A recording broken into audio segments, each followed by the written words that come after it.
Bonjour et bienvenue dans la quotidienne de School TV, l'émission qui vous raconte l'éducation au quotidien. Au sommaire, aujourd'hui, réussir à l'école, ce n'est pas seulement affaire de savoir et de savoir-faire, le savoir-être à sa part, elle est d'ailleurs déterminante. On va en parler avec l'invité du Grand Oral, Laure Reynaud.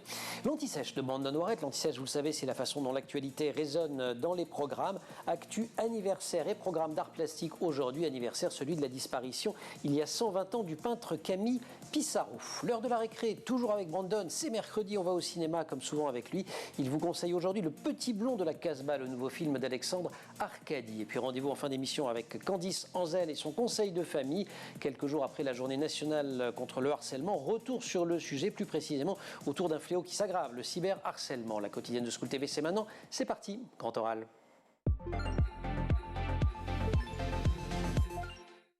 On les baptise souvent de leur nom anglais, les soft skills ou les compétences douces. Elles renvoient à ce qu'on appelle le savoir-être. Par opposition, hard skills, les compétences dures, celles qui renvoient à des savoirs ou à des savoir-faire. Elles ont pourtant une appellation bien française, celle de compétences psychosociales qu'on abrège parfois en CPS. Et depuis 30 ans, ces CPS tentent de se frayer un chemin à l'école. Pour les y aider, l'économiste Vanessa Duchâtel et l'enseignante Laure Reynaud ont créé Scolavie et on a le plaisir de recevoir Laure Reynaud. Laure, bonjour. Bonjour. On va évidemment raconter ce qu'est Scolavie, mais on va quand même commencer par définir les termes. Compétences psychosociales, en fait, ce sont des compétences qui sont regroupées en trois grandes familles. La première, ce sont les compétences cognitives. Oui, absolument. Alors peut-être qu'on peut dire que ce sont un ensemble de compétences d'ordre cognitif, émotionnel et social qu'on peut développer au quotidien pour mieux répondre aux défis de la vie quotidienne. On le sait peut-être plus ou moins, mais on les développe tous de manière plus ou moins consciente. C'est par exemple apprendre à se connaître, apprendre à faire des choix responsables, c'est apprendre à gérer ses émotions, apprendre à interagir avec les autres. Donc vous avez cité la première des trois catégories des compétences voilà, sociales. Le cognitif, par exemple, avoir conscience de soi. Oui, absolument. Alors avoir conscience de soi, c'est avoir conscience de ses désirs, de ses souhaits, de ses forces, de ses limites et de voir comment tout ça influe sur nos comportements. Capacité de maîtrise de soi, capacité à prendre des décisions constructives. Il y a les compétences émotionnelles. Oui, alors les compétences émotionnelles, il y en a évidemment de plusieurs ordres encore là aussi. C'est apprendre à identifier, comprendre, exprimer ses émotions pour pouvoir ensuite mieux les gérer et les utiliser au quotidien. Donc dans ces émotions, la joie, la tristesse, le stress, tout ce qui nous traverse en fait. Tout ce qui nous traverse et toutes ces émotions qui nous accompagnent au quotidien, qu'on veuille ou non. Troisième catégorie, vous l'avez mentionné, les compétences sociales. Oui, alors les compétences sociales, ce sont toutes ces compétences qui vont nous permettre de communiquer efficacement, de pouvoir nouer des relations constructives et de pouvoir gérer des conflits. Alors, ce qui est très important, et vous l'avez souligné vous-même, vous avez dit, c'est des choses qu'on sait de manière plus ou moins consciente. Et quand on regarde les définitions de ces compétences, ça commence souvent par avoir conscience d'eux. Donc, c'est beaucoup autour de cette notion-là.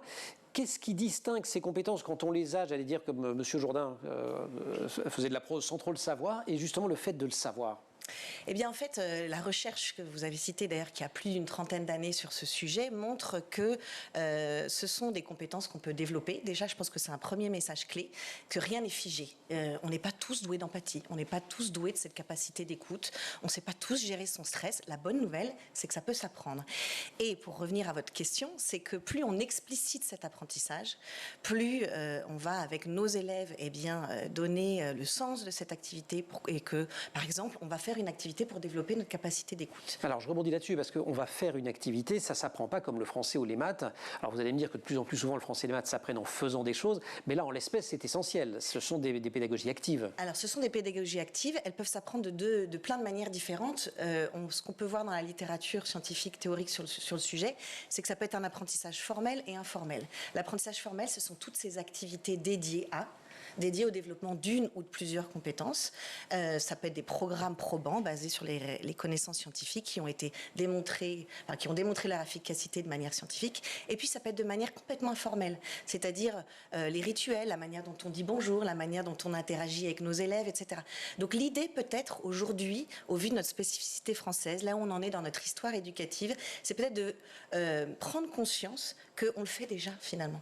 Et que c'est une palette. Exactement. Et qu'à l'occasion d'une séance connaissances de maths, d'histoire, etc., la manière dont on va interagir avec nos élèves, dont on va organiser le travail de groupe, dont on va leur permettre de créer cet espace pour exprimer leurs émotions. On est déjà dans le développement des compétences psychosociales. Ouais, alors ce que vous ne direz pas, mais moi je vais oser le dire, c'est qu'on le fait déjà, mais parfois on le fait mal aussi. C'est-à-dire qu'on envoie des messages qui sont des messages qui peuvent empêcher d'apprendre correctement. Ouais. Et ça, on va y venir. Vous-même, vous êtes enseignante, je l'ai dit, en mathématiques, c'est ça? Non, j'ai été enseignante, mais avec l'aventure de Scolavie, je ne le suis plus, mais je contacte les enseignants au quotidien. Moi, j'ai été professeure des écoles. C'est ça. Et principalement, si je me souviens bien, notamment, à un moment donné. Quand et comment avez-vous, vous, justement rencontré ce sujet? Parce que vous l'avez pas, on vous l'a pas enseigné à la fac. Ah non, jamais. Ouais. Je pense que comme beaucoup, il y a beaucoup de choses que je ressentais de manière intuitive. Et c'est d'ailleurs souvent ce que nous disent les profs. Ah, mais je le fais déjà. Ou comment est-ce que je peux être plus efficace? Et moi, tout est parti de là. C'est comment est-ce que je peux être plus efficace dans mon enseignement? Oui, mais il y a quoi? Il y a une rencontre, une lecture, une discussion avec une lecture. Une lecture, et forcément, c'était une lecture plutôt anglo-saxonne. Oui, parce que ça vient beaucoup de là-bas. On était en 2012. Donc en France, c'est vrai qu'il y avait peu de choses, voire pas, dans le contexte éducatif français de l'époque. Et des lectures, maintenant, elle vous en propose. Laure Reynaud, vous avez les rituels pour développer les compétences sociales et émotionnelles. C'est dans la collection maternelle des éditions Retz. Et puis développer les compétences sociales et émotionnelles, c'est toujours chez Retz, mais cette fois, on est au cycle 2 et 3. Construire un projet autour des compétences psychosociales dans le domaine de l'éducation, c'est cette idée qu'on trouve à l'origine de Scolavie. On va en parler de Scolavie et de la manière dont vous voulez diffuser tout ça à l'école. Mais on se retrouve, Laure Reynaud, juste après l'Anti-Sèche, Brandon Noiret. Brandon, bonjour. Bonjour Emmanuel. C'est presque un anniversaire pile, c'était un 13 novembre, on est le 15, mais bon, on va revenir avec vous sur l'histoire de l'un de nos plus célèbres peintres, et on le croise dans les programmes d'art plastique, c'est Camille Pissarro. Oui, effectivement, on connaît tous son nom, mais on ne connaît pas vraiment son histoire. C'est souvent ça le problème. Alors, c'est pas le plus connu des peintres impressionnistes, mais pourtant, il a joué un rôle prépondérant dans ce mouvement artistique. On le surnomme à l'époque quand même le patriarche de l'impressionnisme, quand même. C'est assez... pas mal. Oui, c'est à l'image de l'homme. Alors lui, il est né très loin des boulevards parisiens et de ces paysages d'Île-de-France. Il est né aux Antilles, sur l'île Saint-Thomas, qui appartenait aux Danois. À l'époque, nous sommes le 10 juillet 1830. Son père, lui, l'envoie rapidement suivre sa scolarité en région parisienne, à Passy. Il sent qu'il a un don, cet homme, très rapidement. Même sa mère, d'ailleurs, elle le conseille de partir en région parisienne. Son directeur de pensionnat trouve aussi qu'il a un don. Il lui demande, il lui dit, il faut cultiver ce don et aller au bout de cette envie de vouloir dessiner. Donc, il revient donc à Saint-Thomas. Il se lie d'amitié avec un peintre danois. Il s'appelle Fritz Melby. Il s'enfuit en 1852 afin de quitter évidemment l'entreprise de son père. C'était souvent ça à l'époque. On marchait dans les pas du papa ou de la maman. En 1855, son père finit par céder à sa volonté de devenir peintre et il l'envoie de nouveau à Paris pour suivre une formation un peu plus sérieuse. Ce qu'il va faire de manière un peu dilettante, puisqu'il est soutenu financièrement, on l'a compris, par sa famille, et qu'à Paris, cette formation n'est pas extrêmement régulière, un peu les beaux-arts, et puis il va aussi dans une prestigieuse académie qu'on appelle l'Académie suisse. Extrêmement prestigieuse cette académie, un atelier qui est créé en 1815 et successivement dirigé par David Gros de La Roche et permet aux jeunes artistes de faire leurs premières armes en tant que peintres, découvrir leur talent, surtout le développer. C'est dans cet atelier que Pissarro va faire la connaissance de tout le cercle des impressionnistes, Monet, Guillaumin, Cézanne. Et toute sa vie, il échangera avec des artistes, il confronte ses visions, on expose son travail, on essaie d'acquérir aussi de l'expérience grâce aux autres. Ses impressions, il les rencontre dans le monde rural, mais il ne tourne pas non plus le dos à cette révolution industrielle. Il va peindre énormément les paysages de la Normandie, le port de Dieppe, Rouen, Le Havre, un peu partout grâce à son ami Claude Monet. Et dans ces années 1860, tous ces artistes d'avant-garde qui partagent un certain nombre d'idées communes se réunissent tous les jeudis dans les cafés parisiens. Ça, c'est vraiment une époque tout à fait mythique pour discuter de leur travail. Ils sont tous là. Effectivement, ils sont tous là. Cézanne, Monet, Manet, Degas, Morisot, Pissarro. Ils n'étaient pas tous impressionnistes, mais en tout cas, ils faisaient partie. C'est l'impressionniste qui a créé ce mouvement extrêmement important. On peut définir. Oui, c'est la recherche de la capture de la lumière très temporaire. On peint exclusivement en plein air. Donc évidemment, les paysages varient énormément d'une région à une autre. C'est ça qui va définir ce groupe d'amis qui se constitue souvent des amis. C'est ça voilà, et puis ces petits point. coups de pinceau. Oui, très très vifs. On les voit, on les reconnaît rapidement, comme le pointillisme d'ailleurs. En 1863, les toiles de Cézanne sont refusées, comme celle d'ailleurs de Pissarro, au salon officiel, le prestigieux salon officiel. Et Napoléon III a créé un salon concurrent, le salon des refusés. Et c'est là qu'il va commencer à faire ses premières armes. Bon, le problème, c'est que la guerre de 1870 avec la Prusse va arrêter la carrière de nombreux artistes et de ses peintres. Certains s'engagent dans l'armée. Lui, Pissarro, comme Monet, il quitte la France pour se réfugier en Angleterre. Il découvre les paysages de la Tamise. Il va évidemment rencontrer les travaux de John Constable, Joseph Turner ou Richard Bonington. Après la guerre, il retourne s'installer à Pontoise. À son retour dans son atelier de Louvciennes, là, il découvre évidemment que la plupart de ses œuvres ont disparu, ont été arrachées, détruites par les Prussiens. On utilise son atelier comme écurie, comme abattoir de volailles. Plus de 1000 de ses peintures ont été détruites durant les quelques mois, y compris ses œuvres les plus importantes et qui ont marqué l'histoire à la fin du 19e siècle.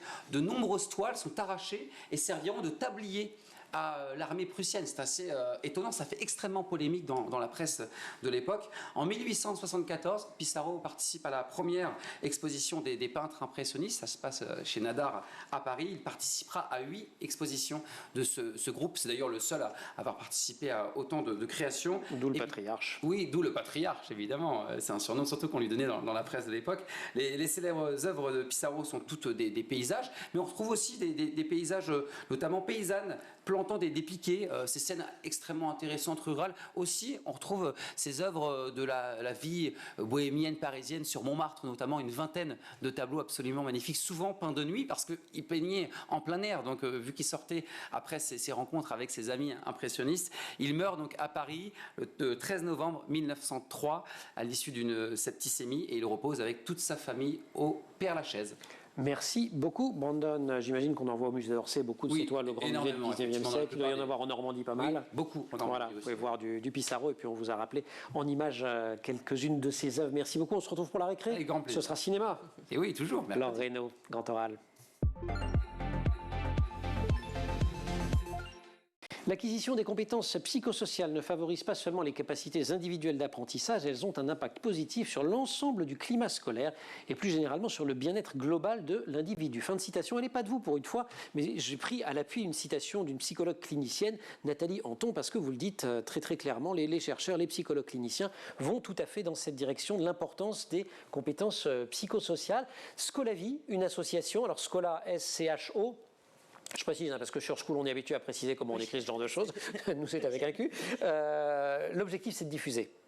Alors, l'objectif, c'est de faire du plaidoyer. C'est de former et d'accompagner et c'est de faire du suivi d'impact. Donc le plaidoyer, c'est... c'est ce que vous faites là, par exemple. C'est ce qu'on fait là. C'est-à-dire, c'est quoi les compétences psychosociales et quels sont les grands enjeux derrière cette question sur la santé, sur la réussite, sur le bien-être, sur le climat scolaire, comme vous l'avez dit. Le deuxième axe d'action, c'est l'accompagnement, la formation. Aujourd'hui, c'est une thématique encore assez innovante. Donc nous, on est là pour essayer de faire en sorte que cette thématique des CPS prenne toute sa place dans la formation des enseignants. Vous m'avez quasiment rayonné quand je vous ai demandé si vous aviez appris à la fac. Non, mais je m'en doutais.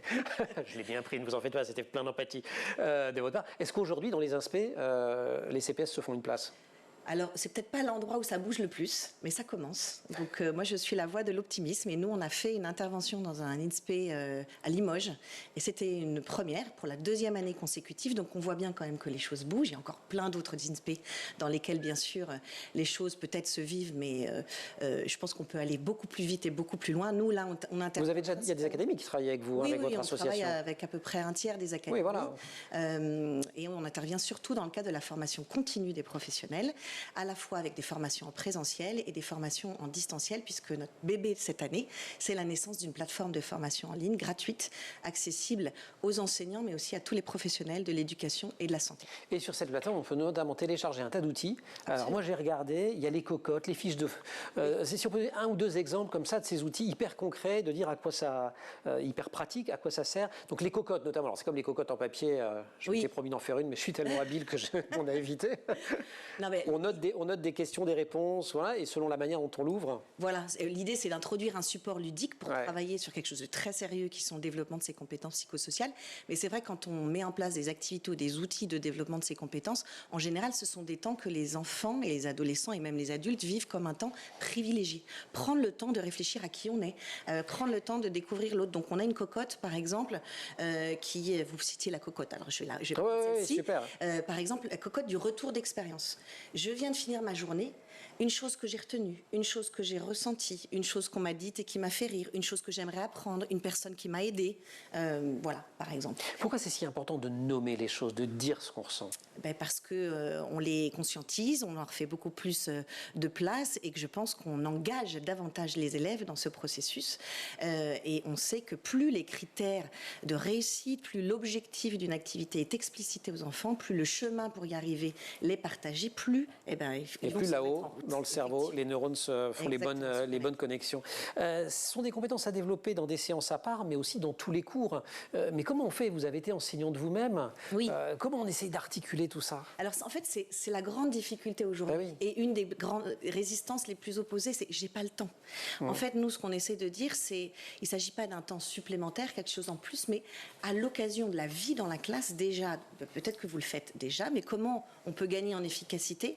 C'est par exemple la manière dont vous allez, ne serait-ce que dire bonjour à vos élèves, comment vous allez les accueillir par le regard, peut-être par un petit mot, la manière dont vous allez leur demander comment ça va, et peut-être proposer une petite météo émotionnelle. Parce que si vous ça, on en avait déjà parlé. La météo des émotions, c'est qu'on leur demande au début de la journée de dessiner, c'est souvent des petits pictos, ça peut être c'est ça? dessiner, un picto, ça peut être un chiffre pour les plus grands, etc. Temps pluvieux, qui peut vouloir dire j'ai des soucis à la maison, quelqu'un est malade dans ma famille. Mais nous, si on voit que la température émotionnelle de la classe est très basse, on va pas faire cours de la même manière. Et c'est ça. Et ça vous renvoie une info. Exactement. Ça nous donne une info qui est déterminante, qui est capitale. On va aussi proposer des pauses attentionnelles, des pauses pour remobiliser nos capacités d'attention et être plus disponible à l'apprentissage. Parce que ces émotions, justement, elles peuvent être un formidable levier pour l'apprentissage, mais elles peuvent être aussi un formidable frein.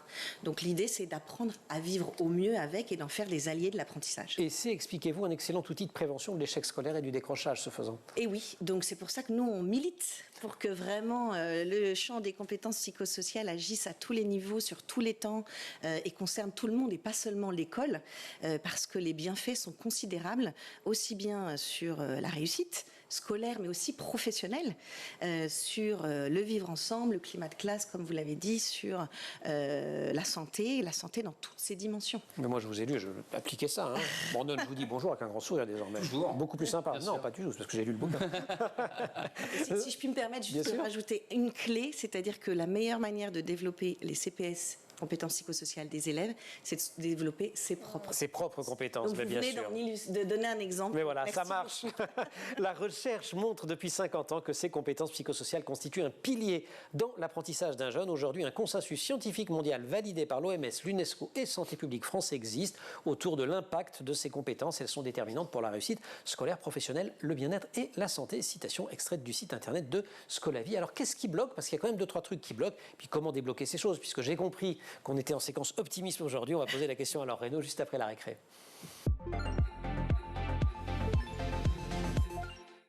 C'est mercredi. C'est mercredi. C'est cinéma. C'est cinéma. Obligé. Vous êtes allé voir Le Petit Blond de la Casbah, le nouveau film d'Alexandre Arcadi. Et oui, magnifique film d'Alexandre Arcadi. Bon, on avait déjà des gros succès, toujours avec Alexandre Arcadi. Le Grand Pardon, on avait Hold Up, on avait aussi Le Coup de Sirocco, 2 films avec Roger Hanna absolument magnifiques. On avait retrouvé Jean-Paul Belmondo dans Hold Up. Évidemment, c'est un succès, encore une fois. Ça va être un succès, vous allez voir dans quelques semaines, on en reparlera. Alors, ce film, c'est l'adaptation de son récit, de sa vie, de son enfance dans l'Algérie, un pied noir dans les années 60. C'est une adaptation et il va peindre, grâce dans les yeux du personnage d'Antoine, cette enfance passée en Algérie, surtout à Alger. C'est absolument magnifique parce qu'on a des détails un peu partout, ces paysages. Il y a de la mélancolie, il y a de l'humour, il y a de la tendresse, il y a de l'amour. C'est un casting XXL aussi. On a Marie Gillin, on a Pascal Elbé, Franck Dubosc, Jean Benguigui, Michel Boujna. Bonne annonce.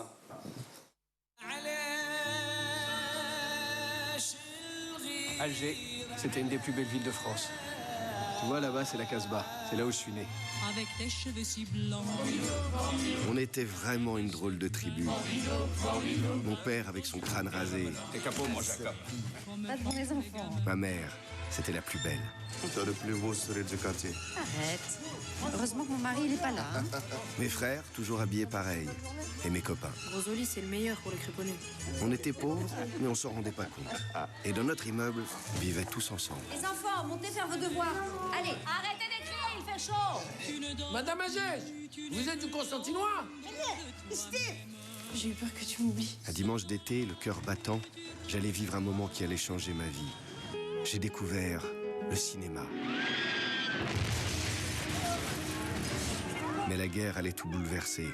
C'est comme ça le cinéma. C'est comme la vie. Je crois que j'aime mieux le cinéma que la vie. Ouais, nostalgie au programme quand même. Totalement. On avait déjà trouvé cette nostalgie dans Le Coup de Sirocco, absolument magnifique. Il n'y a pas beaucoup de films qui parlent de cette Algérie, de cet Alger, de ces pieds noirs. Et là, on découvre un film extrêmement profond. Et ça, c'est assez rare. J'ai discuté dans la salle avec les spectateurs. Je voulais leur demander pourquoi ils venaient voir le film. Beaucoup de pieds noirs. Et ils me disent, on retrouve l'Algérie, on retrouve Alger comme nous, on a quitté notre terre. Une nostalgie de vivre ensemble. Oui, voilà, il y a le vivre ensemble extrêmement intéressant dans le film. Il y a ce déchirement, cette famille qui quitte Alger pour rejoindre une autre terre. Et ce qui est bien, c'est qu'il y a beaucoup de connotations dans l'actualité. Comment aujourd'hui les deux peuples réussissent à vivre ensemble. C'est un hommage à sa terre natale, un hommage aussi à tous ces Algérois qui ont quitté cette terre. Il y a voilà, cette transmission de mémoire à travers ce personnage. Il pourrait parler de son histoire durant 20, 30 ans. Non, il se concentre sur quelques années et ça, c'est extrêmement intéressant. C'est toujours extrêmement profond avec Alexandre Arcadi. Donc ça vient de sortir dans les salles et je vous conseille fortement parce qu'on apprend aussi sur cette histoire coloniale extrêmement importante pour connaître et pour comprendre l'histoire de France. Ouais, ça aurait presque pu faire une anti-sèche. Hein, effectivement, oui, c'est vrai qu'on aurait apprendre des choses avec de l'actualité cinématographique. Mais ça, c'est Brandon, il vous casse des savoirs, même dans la récré. Brandon, merci beaucoup. Bon, un petit peu, allez. Grand oral, Laure Reynaud. Plus de 600 professionnels formés, près de 400 000 jeunes touchés. Depuis 2019, Scolavi promeut la diffusion des compétences psychosociales à l'école. On en parle avec sa cofondatrice, Laure Reynaud, également autrice de Développer les compétences sociales et émotionnelles. C'est Sheretz, c'est pour les cycles 2 et 3. Et Rituel pour développer les compétences sociales et émotionnelles, ça, c'est toujours Sheretz et c'est pour la maternelle. C'est une approche par les compétences psychosociales qui a beaucoup été soutenue par l'univers de la médecine. Hein, quand on regarde sur Internet, qu'on tape compétences psychosociales, on tombe, d'ailleurs, vous le citez vous-même, une étude de Santé publique France, etc., avec un objectif de santé. C'est quand même le premier objectif de tout ça. Tout à fait. Alors, je me permets, je ne peux pas laisser passer 600 j'ai dit une professionnels, c'est 6 000. Non, c'est 6 000. Mais 6 000 vous vous êtes dit, même. évidemment. Mais quelle erreur. Ça me paraissait important de le dire. Je vous prie de m'excuser. Il n'y a pas de souci. Oui, effectivement, vous l'avez dit tout à l'heure, c'est l'OMS, hein, l'Organisation mondiale de la santé, qui a défini ces compétences-là en premier en 1993. Donc, c'est vraiment le champ de la santé qui a travaillé dessus et qui a mené de nombreuses recherches sur le sujet. Aujourd'hui, fort heureusement, on peut dire que tout le monde s'en est emparé et c'est que comme ça que ça va fonctionner. Il faut une approche qui est vraiment systémique pour que ça fonctionne et que ce soit efficace. Alors théoriquement, c'est quand même tout ça rentré dans les programmes scolaires. 2006, date importante, le fameux socle commun de connaissances, ça tout le monde retient, mais de connaissances et de compétences. Et à l'intérieur de ces compétences, l'éducation nationale distille quelques compétences psychosociales. Elle saupoudre. Alors oui, puis il y avait même encore quelques petits signaux avant 2006, et c'est vrai qu'en fait, c'est là où moi je veux être la voix de l'optimisme, c'est que depuis 2006, en fait, on ne cesse d'aller beaucoup plus loin dans le champ des compétences psychosociales à l'école, et notamment dans le cadre de l'école promotrice de santé, mais pas seulement. Vous avez cité Santé publique France qui a sorti un grand référentiel qui, enfin, en 2022, sort ce référentiel qui permet de poser un cadre et un langage commun qui met tout le monde d'accord, et tout le monde parle de la même chose. Et ça, c'est important de le dire parce qu'avant, on n'était pas sûr de parler des mêmes choses.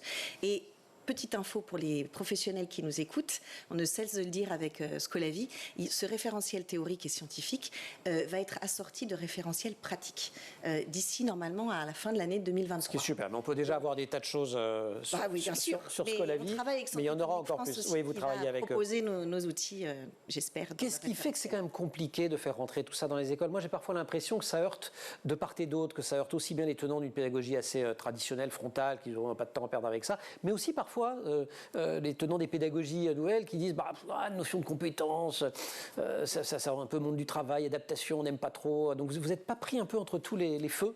Alors, au début, oui. Et on va dire encore une fois, voilà, qu'on sent que les choses bougent et que les verrous sautent petit à petit et que les années 2020 marquent, je pense, vraiment en France, je ne suis pas la seule à le dire, un tournant dans l'histoire des compétences psychosociales. Parce qu'il y a quand même un débat sur ce qu'on appelle l'evidence-based education. Il y a l'evidence-based medicine, la médecine fondée sur des preuves, les données probantes. Vous avez cité vous-même l'expression, mais parfois en médecine, en éducation, on dit oui, ben non, en fait, c'est compliqué à recueillir. Oui, mais alors aujourd'hui, quand même, les choses avancent, et notamment dans le champ de la recherche en éducation, et je pense qu'on ne peut plus faire comme si on ne savait pas. Voilà, donc il y a une prise de conscience que le développement de ces compétences psychosociales peut être une réponse au mal-être un peu de notre éducation. Je dirais que la principale résistance ou la principale cause, elle est liée en fait à notre héritage philosophique éducatif qui est, nous, l'école est là pour transmettre des connaissances. Et c'est tout à fait vrai, c'est son rôle, mais pas seulement. Ouais, pas seulement, et on va quand même terminer là-dessus avant de retrouver Candice Anzel, puis on va parler cyberharcèlement, vous aurez peut-être un mot à dire là-dessus. On va quand même terminer là-dessus, pas seulement, mais néanmoins, ça se retrouve dans les résultats. C'est-à-dire que quand on s'intéresse aux compétences psychosociales, et ça, Santé publique France le montre très bien, amélioration des résultats scolaires. Vous restez avec nous, on va parler cyberharcèlement, ça peut être un sujet qui intègre évidemment, vous avez prononcé le mot empathie tout à l'heure, les compétences psychosociales. Merci beaucoup, cher Brandon, et nous accueillons Candice Anzel, conseil de famille. Conseil de famille, c'est notre rendez-vous, votre rendez-vous avec Candice Anzel. Candice, bonjour. Bonjour. On parle aujourd'hui cyberharcèlement. Une étude pilotée par la Caisse d'épargne et l'association e-Enfance vient de sortir. La tendance est à la hausse avec un quart des familles concernées par ces violences en ligne. Oui, alors ça fait quand même 3 ans que cette étude est menée donc chaque année auprès de 1200 binômes de parents et enfants qui sont scolarisés et âgés de 8 à 18 ans. Alors un premier chiffre donc important à retenir, c'est que 24% effectivement des familles ont déjà été confrontées au moins une fois au cyberharcèlement. Et ce bilan est en constante augmentation puisque c'était 20% en 2021. Alors ce fléau touche déjà 15% des enfants de 8 à 10 ans en primaire et s'aggrave chez les ados avec plus d'un quart des élèves concernés. Troisième étude, mais pour la première fois, elle s'intéresse également à celles et ceux qui harcèlent. Et ça, oui, c'est très important. Et ça, c'est nouveau. Et on apprend donc que 6% des enfants donc, et ados reconnaissent avoir été auteurs de cyberharcèlement et un quart, un petit peu plus même, en ont été témoins. Donc si 87% d'entre eux déclarent avoir compris la gravité de leur geste, il n'en demeure pas moins que 30% ont quand même récidivé. Donc, c'est pourquoi ils récidivent? Eh bien, certainement justement qu'il n'y a peut-être pas assez de mise en action concrète pour les sensibiliser, où on va voir, mais en tout cas, il y a des choses qui sont en train de se mettre en place, mais peut-être c'est pas assez. Concernant les raisons évoquées, donc presque la majorité, donc du coup, disent avoir harcelé pour rigoler. 29% déclarent avoir agi pour faire comme les autres, 24% pour se faire accepter, et enfin 10% pour se venger d'avoir eux-mêmes été victimes. Il y a encore du boulot. Il y a encore du boulot. Quand même 50% pratiquement qui sont prêts juste pour rigoler. On a du boulot. Le cyberharcèlement qui fait malheureusement partie intégrante de la vie scolaire et les réseaux sociaux, ils sont pour beaucoup. Évidemment, même si c'est pas eux qui ont inventé le harcèlement à l'école. On les a pas attendus. Le problème, c'est que les réseaux, effectivement, le renforcent et l'amplifient. Là où la violence dans l'espace scolaire restait vraiment enfermée, aujourd'hui, elle se prolonge dans l'espace privé. Et c'est vrai que les victimes n'ont plus d'espace sécurisé. Il n'y a plus d'échappatoire, plus de frontières, et elles sont menacées partout et à tout instant. Ça commence dès le primaire. Oui, ça commence dès le primaire avec un chiffre quand même plutôt inquiétant puisque 67% des enfants de 8 à 10 ans déclarent être inscrits sur les réseaux sociaux et c'était que 27% en 2021. On rappelle quand même que normalement les réseaux sociaux sont interdits au moins de 13 ans. Mais donc, de plus en plus de smartphones, c'est ça? Exactement. Depuis le confinement, en fait, ils ont de plus en plus tôt les smartphones et donc ça explique ce chiffre grandissant. Et ça monte aussi chez les collégiens et les lycéens? Alors ça monte également, beaucoup plus chez les collégiens que les lycéens. Il n'y a eu que 2% de différence avec les lycéens. Mais face finalement à cette fréquentation de plus importante des réseaux sociaux, les parents finalement s'inquiètent et ils reconnaissent que le comportement de leur enfant en fait a changé et qu'il y a un vrai impact. Et d'ailleurs, ils sont 70% à déclarer ne pas avoir l'impression de pouvoir contrôler finalement ce qui se passe sur les réseaux sociaux. Des parents démunis donc, de quoi auraient-ils besoin, de quoi ont-ils besoin aujourd'hui? Alors presque tous disent avoir besoin d'aide et d'informations et en particulier des associations. Donc 77% demandent aux associations de les aider. Ils ont besoin d'être accompagnés dans la mise en place d'actions concrètes. Donc ça passerait par un renfort des sanctions, donc à l'égard des auteurs de violences en ligne, mais aussi donc d'une sensibilisation, comme on le disait, des jeunes dans le milieu scolaire et en dehors. On va voir que c'est en train d'avancer. Enfin, ce qui concerne les adultes, il paraît indispensable qu'ils soient formés, donc beaucoup mieux qu'aujourd'hui, aux actions à mener contre le cyberharcèlement. Et donc on constate quand même que 77% des parents interrogés attendent un accompagnement juridique, 83% un accompagnement qui est plutôt d'ordre psychologique et 86% aimeraient finalement de libérer la parole des victimes et des témoins. Merci beaucoup pour tous ces chiffres. Rapidement, parce que je voudrais qu'on entende aussi Laure là-dessus. Quels sont les moyens qui sont actuellement déployés pour faire face au cyberharcèlement? Parce qu'il y a des choses. Oui, il y a des choses. Déjà, à la fin du mois de septembre, donc, le gouvernement a mis en place le 3018, donc comme numéro national unique et gratuit contre le cyberharcèlement. Ce numéro, il est piloté donc par l'association e-Enfance. Et pour faire face à ces violences, il y a un plan interministériel qui a été également annoncé. Alors, il y a quelques semaines, c'est des mesures qui, pour le moment, sont punitives, mais qui ne sont pas forcément faciles à mettre en place. Par exemple, un couvre-feu numérique pour les cyberharceleurs, la confiscation de leur téléphone et un bannissement des réseaux sociaux. Autre chose qui a été mise en place récemment, et vos enfants vous en ont certainement parlé, donc le 9 novembre, il y a eu un cours de 2 heures qui a été consacré donc à la lutte contre le harcèlement et avec un questionnaire mis en place pour libérer la parole. Donc c'était vraiment important et évidemment les cours d'empathie. Les cours d'empathie. En un mot, parce que l'émission se termine, Laure. Oui, je pense qu'il y a aussi quelque chose au cœur de la prévention du harcèlement. On n'en parle pas assez. C'est quoi? C'est les compétences psychosociales. Eh bien voilà, on a bouclé. Vous lui avez... Franchement, Candice, vous lui avez servi comme sur un plateau. Une phrase de fin. Une phrase. Lutter contre le décrochage scolaire, œuvrer pour le mieux vivre ensemble. Voilà. D'accord avec ce programme? Tout à fait d'accord avec vous. Super, merci à toutes les deux alors. Merci beaucoup à Candice. Laure, merci beaucoup. On va sur le site internet de Scolavie et on lit les bouquins pour en savoir plus. Merci aussi à toute l'équipe de l'émission. Marine Plantec pour la préparation de l'émission, Mickaël Fristo pour le son, Xavier Sanchez pour la réalisation. Vous restez sur les réseaux sociaux et vous retrouvez la quotidienne H24 sur internet et sur les réseaux sociaux.